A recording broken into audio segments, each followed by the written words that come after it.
Al tikra lichot ela lachot chazak baruch rabotai besorot tovot. On est aujourd'hui le 14 dans le mois de Shvat. Ce soir c'est tout Bishvat. Tout c'est en hébreu le 15 dans le mois de Shvat. C'est une date importante. Déjà dans la Mishnah, dans le traité Rosh Hashanah, c'est amené comme un des 4 nouvelle année pour les arbres. Ce qui veut dire qu'à partir d'aujourd'hui, tout ce qui va sur le sang des arbres, hier on m'avait dit que ça s'appelle la sèvre, c'est le nouveau, tous les fruits qui vont sortir à partir de maintenant, c'est les fruits de la nouvelle année, donc ils sont plus liés, les fruits, à l'année d'avant, à partir d'aujourd'hui. Ça c'est selon Beth Hillel dans la Mishnah, malgré que Beth Shammai disait que c'était déjà dans le premier Shvat.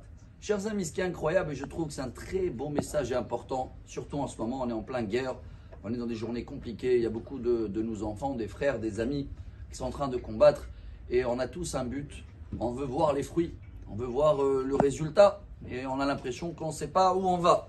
Alors pour cela, ce soir, il y a une très belle coutume de faire un seder de tout Bishvat. Ça veut dire d'avoir des fruits à table, en priorité si on peut avoir des fruits d'Israël, et avoir un petit peu de toutes les bénédictions.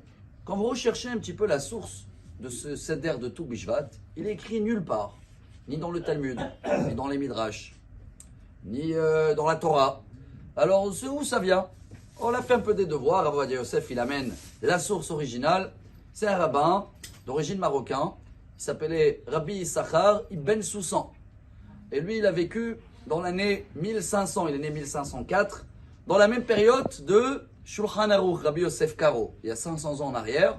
Et les deux rabbins, ils sont retrouvés à Tzfat, donc Rabbi Yosef Karo qui a écrit le Shulchan Aruch et qui n'a rien marqué dans le Shulchan Aruch sur cette coutume de manger des fruits ce soir ou demain.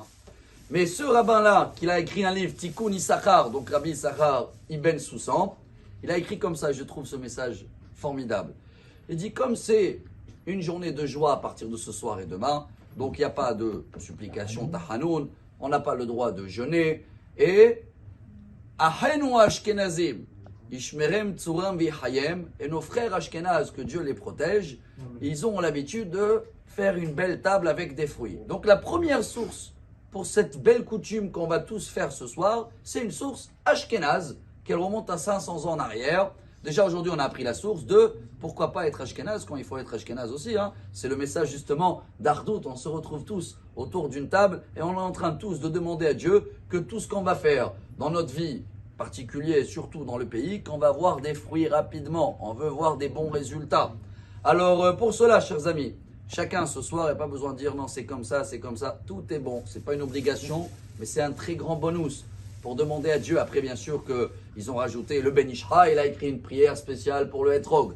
Beaucoup des rabbins kabbalistes dans le XVIIe siècle, ils sont basés sur cette coutume ashkénaze et ils ont rajouté, ils mangent 30 fruits, ils boivent 4 verres de vin, rouge, rosé, blanc et blanc mélangé avec du rouge.